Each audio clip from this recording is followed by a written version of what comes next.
MANNIX Last updated 1339, October 24, 2017. Funnelweb spider venoms show promise in the treatment of stroke. Several new Australian-developed medicines showing promise treating childhood epilepsy, stroke, and autoimmune diseases have emerged from an unusual source: the fangs of venomous creatures. Big pharmaceutical companies are excited by results showing these new venom drugs are often superior to man-made drugs, and they are starting to pour money into research. Many of the drugs come from spiders.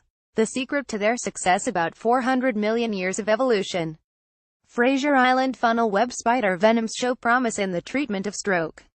That has allowed arachnids to refine their chemicals into weapons with extraordinary effectiveness and accuracy.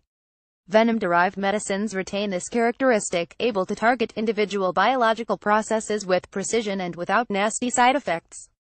Read more. A new species of spider has been found in Australia. Black body, dark red legs, as long as a roll-on deodorant. A guide to New Zealand's spiders: the good, the bad and the ancient. These venoms literally cannot get any better, says Professor Glenn King, a venom drug researcher at the University of Queensland. The spiders have stopped evolving them. The last couple 100 million years, it was like, nah, we're just going to stick with these, they are perfect. So we have these really beautiful molecules. Spider venom is unique because unlike lizard or snake venom, it targets the nervous system to paralyze its victim, rather than the cardiovascular system. This makes it a prime candidate for treating nervous system disorders.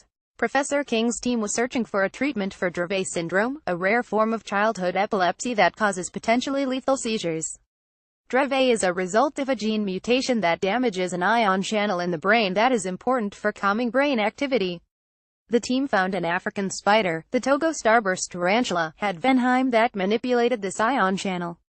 After a bit of tinkering in the lab, Professor King's team was able to produce a molecule that effectively activated the ion channel in humans, calming brain activity. In mice with induced Dravet syndrome, the molecule seemed to stop their seizures altogether. The team hopes to begin clinical trials within the next few years. Professor King's team aren't the only ones racing toward commercialization. At Monash University, Professor Ran Norton is working on a toxin found in sea anemones, odd creatures that resemble colorful underwater plants, but are actually predatory animals that hunt small crustaceans and fish using a toxin containing a huge array of different compounds. Among those toxins, a small protein about to enter phase 2 clinical trials for autoimmune disease. These diseases result from a confused immune system attacking the body's own tissue. There are several medicines that can blunt the attack, but they usually do this by shutting down the immune system. Professor Norton's drug draws on venom's remarkable precision to attack only the malfunctioning part of the immune system, leaving the rest working as normal. In clinical trials for psoriasis and autoimmune skin condition patients, it really made a massive difference to them. The trial was supposed to last for 2 months, but within 1 month most of the people were showing significant improvement, he said. Equally promising drugs are being developed at Monash from scorpion toxins, such as a drug developed from the venom of the deathstalker scorpion, which is in clinical trials in Australia. It makes cancer cells grow bright green, making difficult cancer surgery much easier. The American creators have christened it tumor paint.